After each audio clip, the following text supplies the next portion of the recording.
Hello and welcome back to another part in my analog DIY synthesizer videos.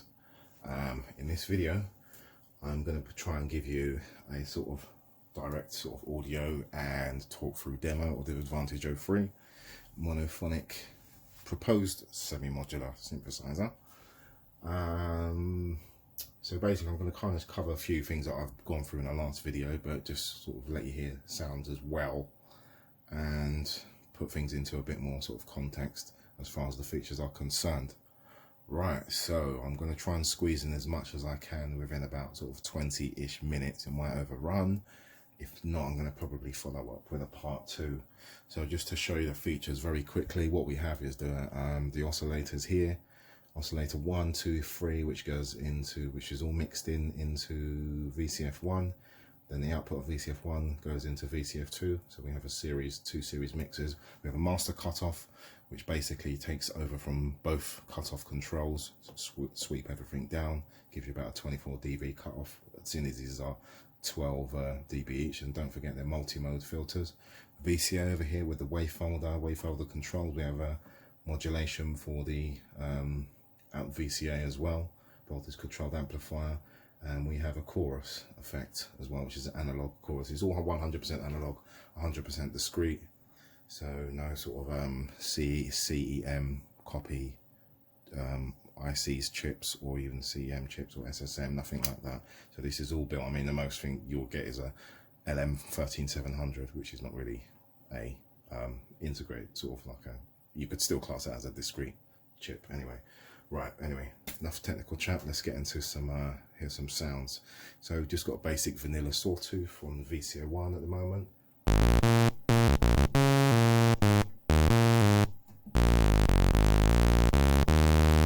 And we have level control, so basically we can blend. So what I'm going to do is bring in a square as well with that, and we can hear the changes.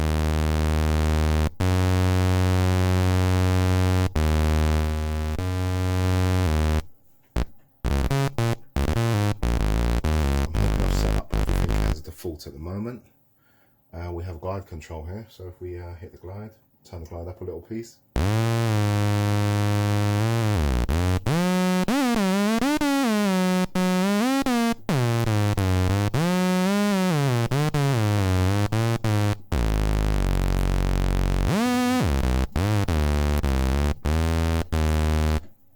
okay, that's the glide. And we also got vibrato. We have two shapes for vibrato. We got a square and we have a triangle. So this again, the glide, the vibrato is a separate LFO. So in fact, we have 1, 2, 3 LFOs. We have an LFO for each pulse width modulation. So in total, and one for the chorus as well. So we got about 6 or 7 LFOs going on here. Right. Okay. So.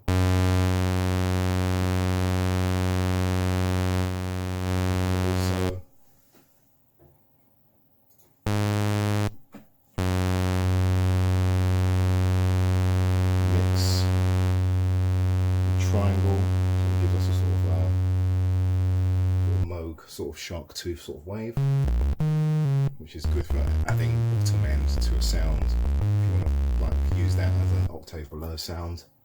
I'm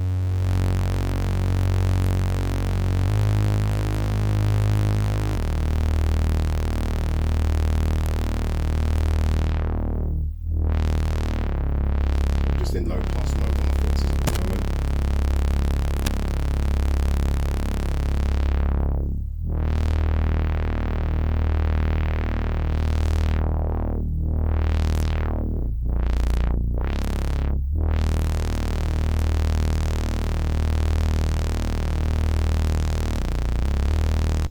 Okay, so let's just set that back to default, and let's just have a listen to the square wave in isolation. It doesn't sound like it's in isolation. Let's turn that down.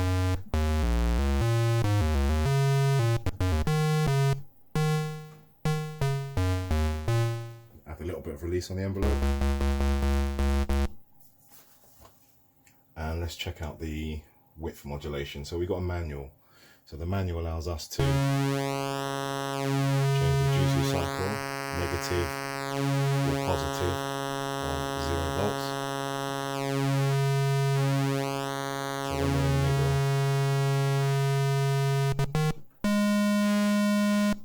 pure square now. If we move over to the LFO side and we bring the pulse width rate up,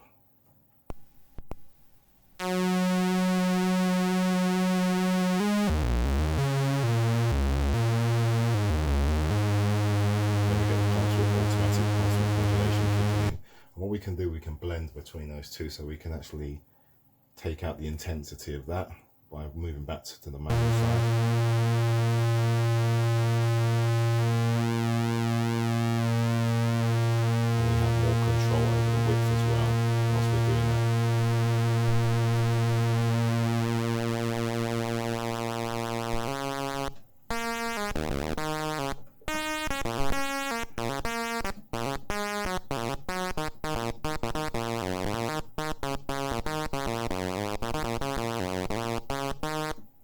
Okay, so let's take that out, and we also have a noise generator. Is it white noise? I had a noise tone feature here. I think I may have to eliminate this because this is not quite working as well as I kind of intended it to, so this is something I may get rid of. If we go over to, let's just bring that triangle wave in.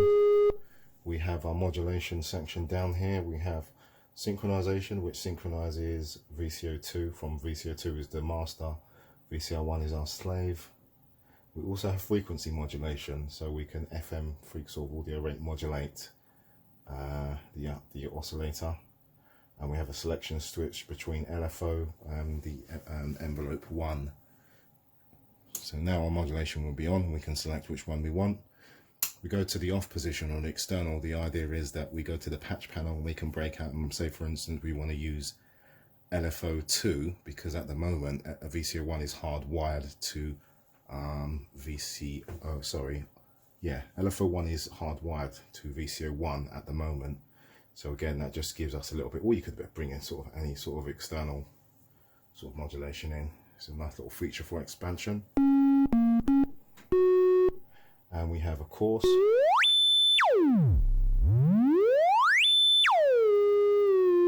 And a fine tune. So I think the idea of the fine tune was to sort of have it sort of maximum and minimum values gives you exactly sort of one semitone. So you're within that same sort of, so if we go that way, we're sort of in that same semitone, but we, yeah. Can't quite explain it musically, but I know exactly what I'm talking about here. If that makes any sense to anybody.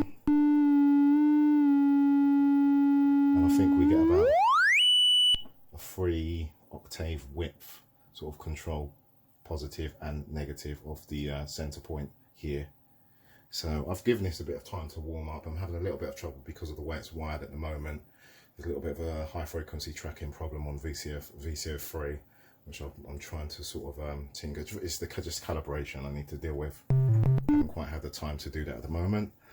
Let's have a listen to the FM. So if I'm going to bring in both a VCO2 and VCO1 at the same frequency and turn the FM switch on, so instantly we have that metallic timbre. Let's use the key step and just chuck in an arpeggiated sequence. Let's add a little bit of release on that.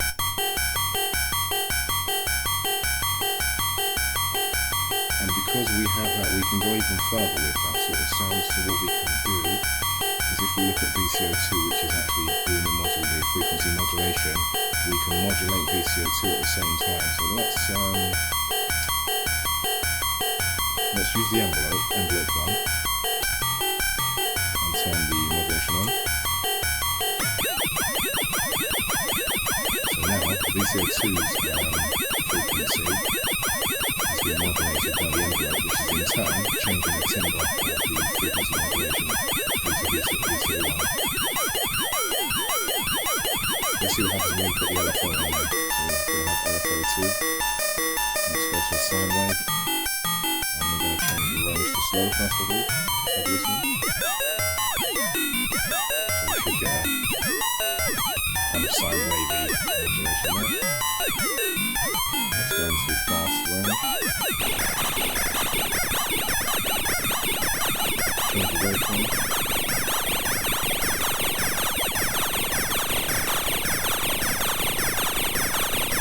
did miss it. I forgot to mention the modulation bit. So if I change the modulation there, change the intensity of that. Go to sample and hold.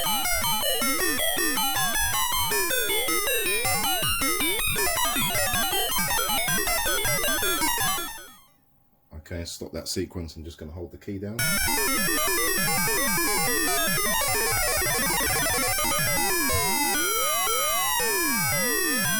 And let's change the course frequency of VCO2.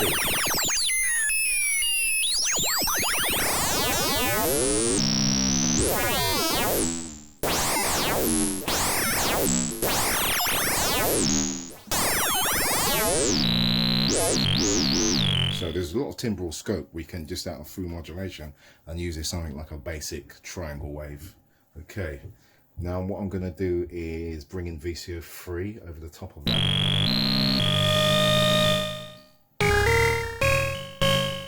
And it's quite tempting when you have sort of volume controls, you tend to sort of just turn everything up to the max. You've kind of got to be a bit clever and subtle with your blending.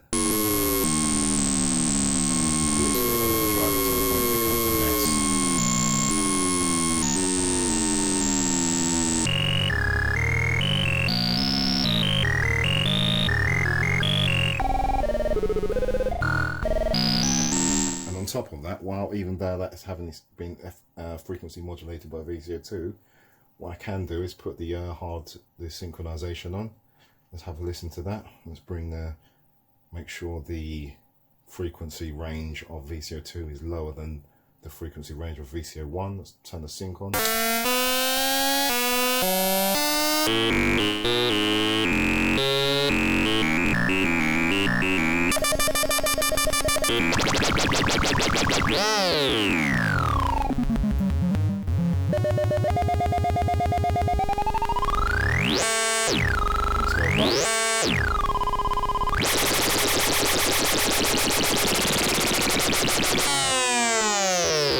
Let's use the envelope now. Okay, let's go back to basics now. Let's get rid of all the modulation, turn that off. Turn the modulation off here, make sure that's already off, that's cool. Turn the frequency modulation off. Let's just listen to the synchronization. I really like the square wave on there. We'll use synchronization. And this is a little bit backwards, as I said in my last video. Normally, the master oscillator is the one that's modulated by, say for instance, an envelope or an LFO to give you that classic sweeping effect. On this one, we work the other way around. So VCO1, which is the slave, is the one that's going to be modulated. So let's turn the modulation on.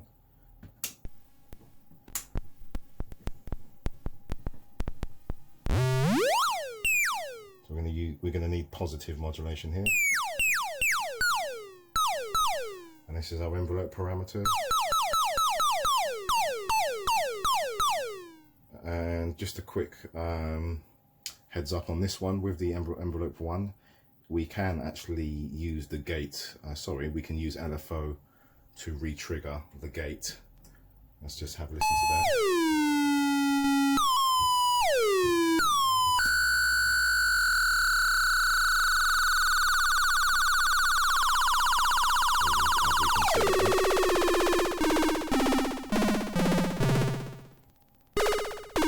So now we've disconnected the incoming gate for envelope 1.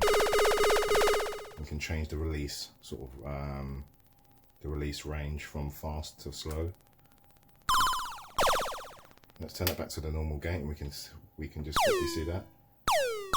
So that's on slow gate, slow release now. Fast release.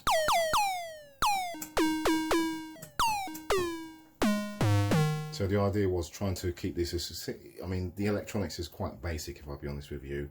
It's not over sophisticated. I've tried to keep the parts count low on this, but try and use what you've got and try and make the most of it, and, you know, try and do as much as I can with it. So as I've said before, I'm not no electronics engineer. I've never sort of ever done a project like this before.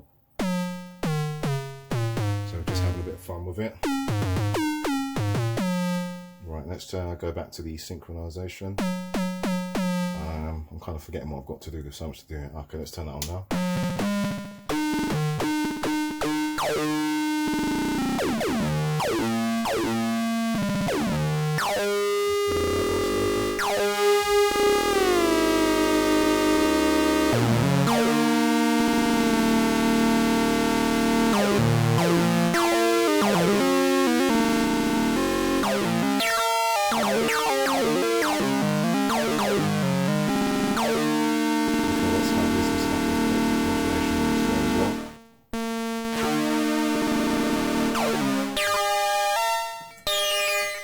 Change the envelope release time.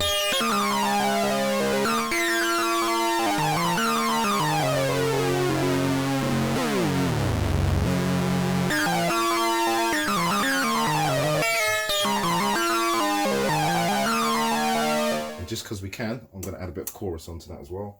We've got rate control, depth control, got a range for the LFO, and a clone mode, which I can't quite technically explain, but you can hear the difference when I sort of turn the bypass those clone modes. So we're at the default at the moment. Just going to go up with the rate of the chorus.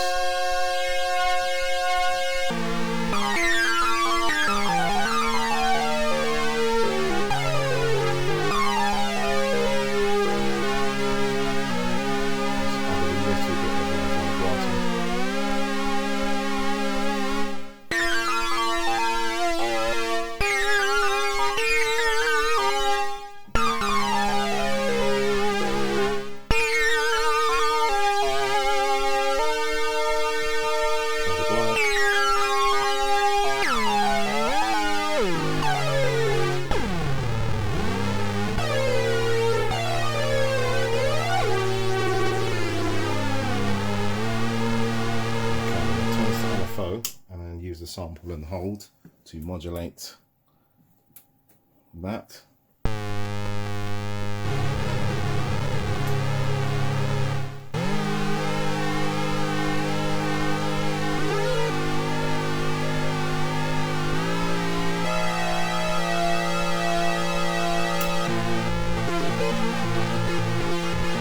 Let's just hold it down to use the sample and hold to modulate the frequency of VC lights with the pseudo sequence.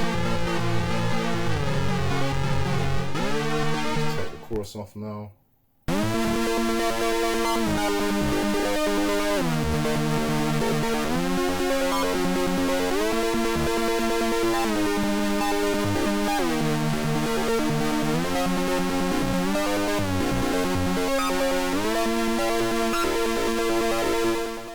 Okay, right, let's remove the, let's turn off the synchronization. Let's try and get back to basics with this. Let's take out VCO3, take out the pulse width modulation.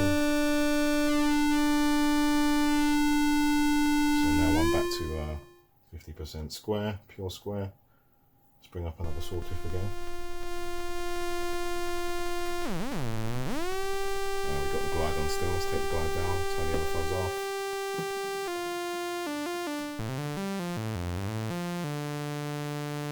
Okay, bring in VCO2.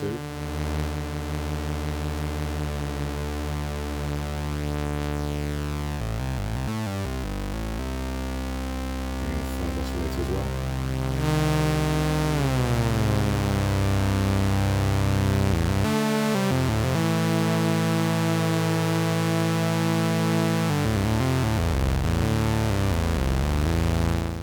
Okay, so by default we're in low pass mode on the filters. Just going to move over to the filters really quickly. Just let you have a listen to VCO1. We've input gains. Depends on how hard you drive the input gains. It really has it really affects the characteristic of the resonance. It can get quite harsh, but it's one of these things you kind of need to use things sort of quite subtly in places. Find those sweet spots. And again, we can modulate these.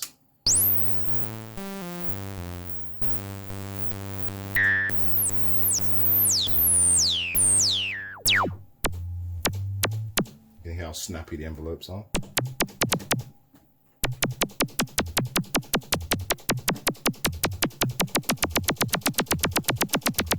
Go to a complete click. So now we're just on a click. Let's open it up slightly. Add a little bit of release. See what happens when you turn it to a slow release on the envelope.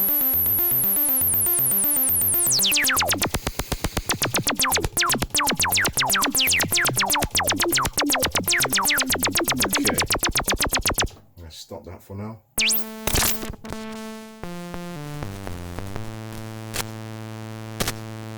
Don't watch the crackling. So basically what's happened is I've got a little bit of problem with the connection underneath going into the potentiometer from the wire. It's a bit loose. I've kind of tried to remedy that. I didn't get to do that in time before this video. But as I said, underneath, what will happen is there will be a PCB, a proper PCB, and we'll have Molex connectors which go from the boards underneath to that.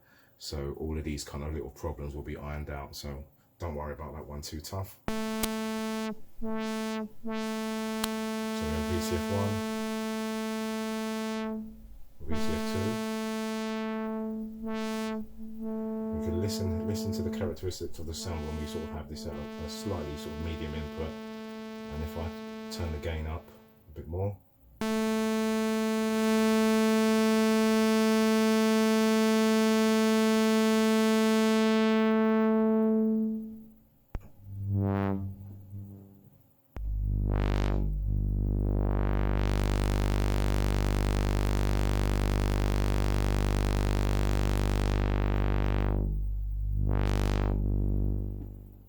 Take that out as well. And let's use the master cutoff, which basically sweeps both in series. Okay,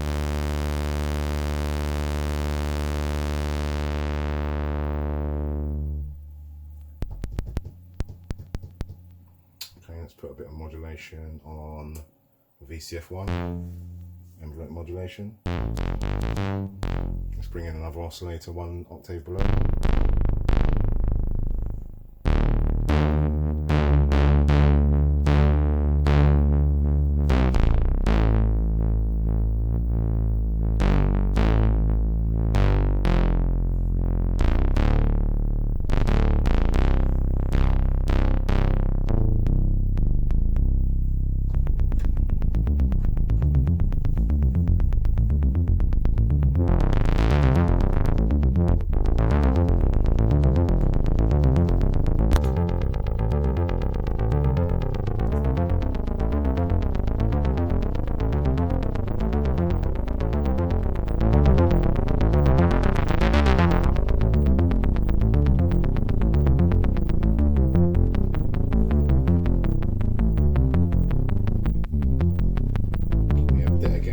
Control. Right, let's completely get rid of all the oscillators. We've also got, like I said, the features with the VCFs, the voltage controlled filters. We have input gain, we have cutoff frequency, and the resonance, which is pretty much the obvious ones. We've got multi-mode switched here. We can go between low pass, band pass, high pass. We also have a notch mode switch. Both of these controls are mirrored on both. So we need to be in low pass or high pass mode for the notch to be engaged, as the notch basically combines the low pass with the high pass. Okay, what's going on here? No sound. Let's take the chorus out.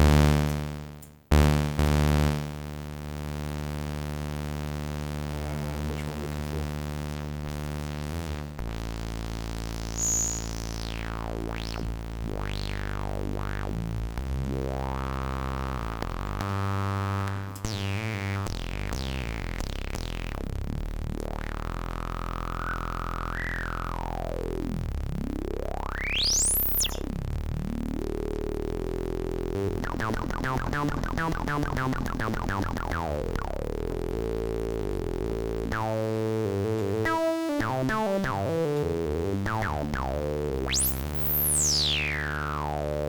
Okay, let's go into bandpass mode. So when we're in bandpass mode, it's not affected by the notch.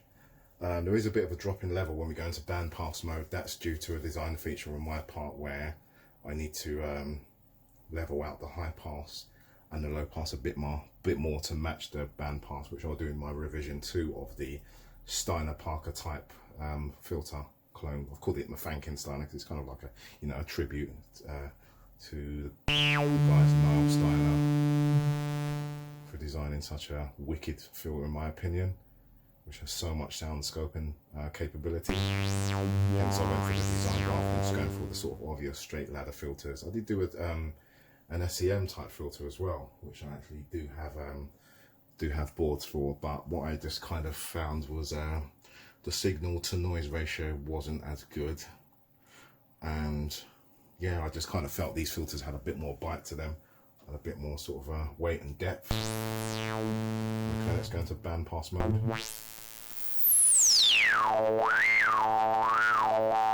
little bit of resonance. Let's take that out from that. Let's go to high pass. Okay, we're still in notch. Let's take the notch out. So that's pure high pass. Let's open up filter. And let's put some LFO modulation on that. Let's go to turn the modulation on, go to LFO. So VCF1 is LFO1, VCF2 is LFO2. But don't forget, if we go into the external, the idea is when we patch out, we can sort of switch between LFOs on that one, or bring something in externally to modulate the filter. And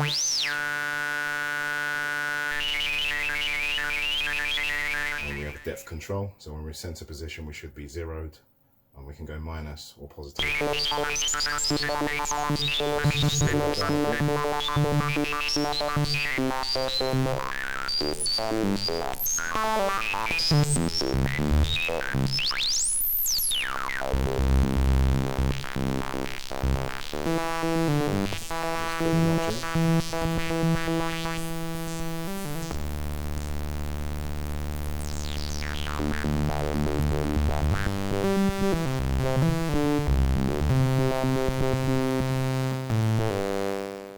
Okay, so let's return to defaults on that. We also have keyboard tracking, so the higher or lower up the range we go, we hear more of the cutoff or less of the cutoff. So the higher we are up, and let's just demonstrate that. So the key tracking is on now. Take the cutoff down a bit. Turn the notch off. So as we go up the scale, we're brighter.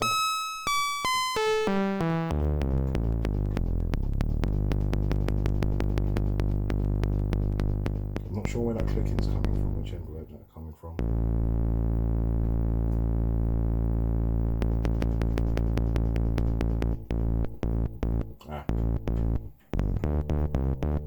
So it's decay off the envelope too, so I'm going to have this on full sustain.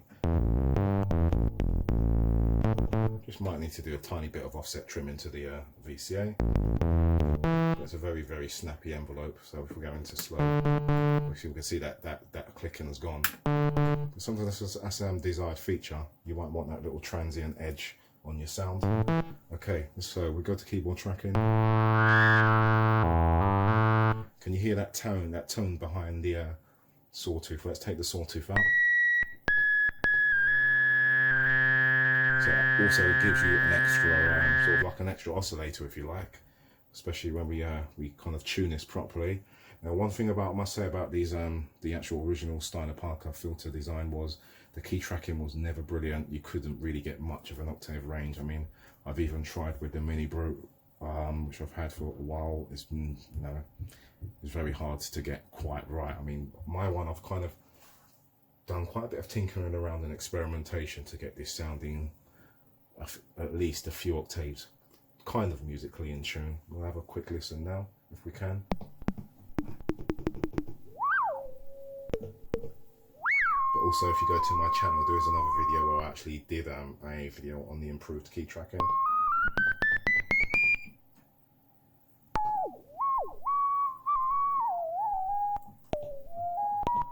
Okay, let's go up the scale.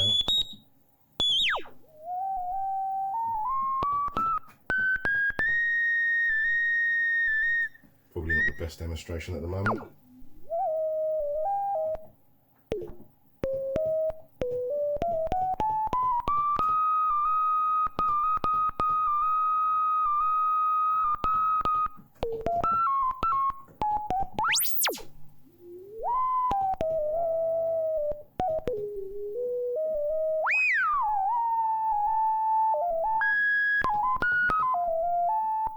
try VCF2. So just make sure I've got no modulation on that. That's all off. Key tracking on. I think I may have to just recalibrate that. Sorry about that harsh noise.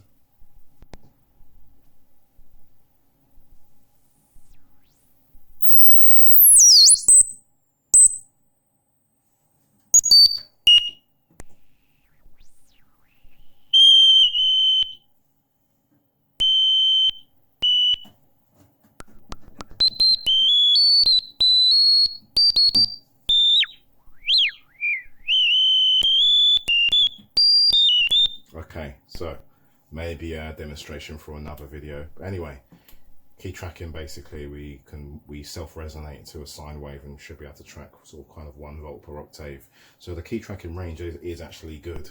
Just not quite playing ball today, but again, never mind that. Anyway, gonna quickly wrap this video up. I'm gonna quickly do a very quick demonstration of the wave folder. Let's take everything down. Let's put this at center. So the wave folder basically is input driven by the VCA. It's post the VCA, so we're kind of relying on the VCA to provide the input gain for that. Okay, let's go. So at the moment we're in dry. If I go over to wet, can't hear a great deal of difference. Here we go.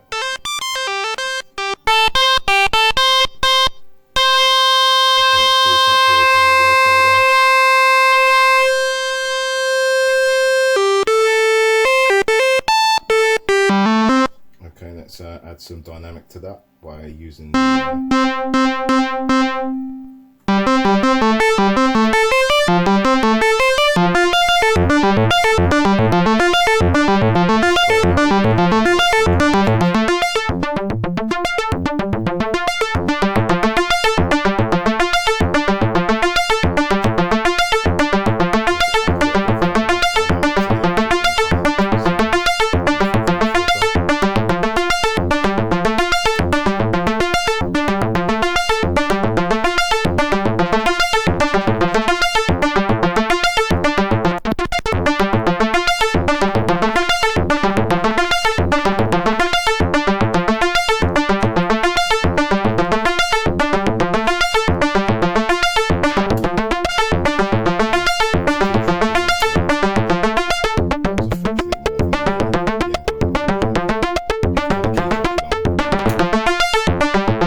So guys, that pretty much just wraps up this video. Thank you for everybody who's watched this right to the end. There will be a part 2 as I didn't quite get to cover absolutely everything. There's a few more features, sort of unique features to VCO3 which I didn't cover. As you can see here, we've got things like the FM feedback, the sub oscillator, etc. But again, you know, let's not try and rush everything and build it in one day.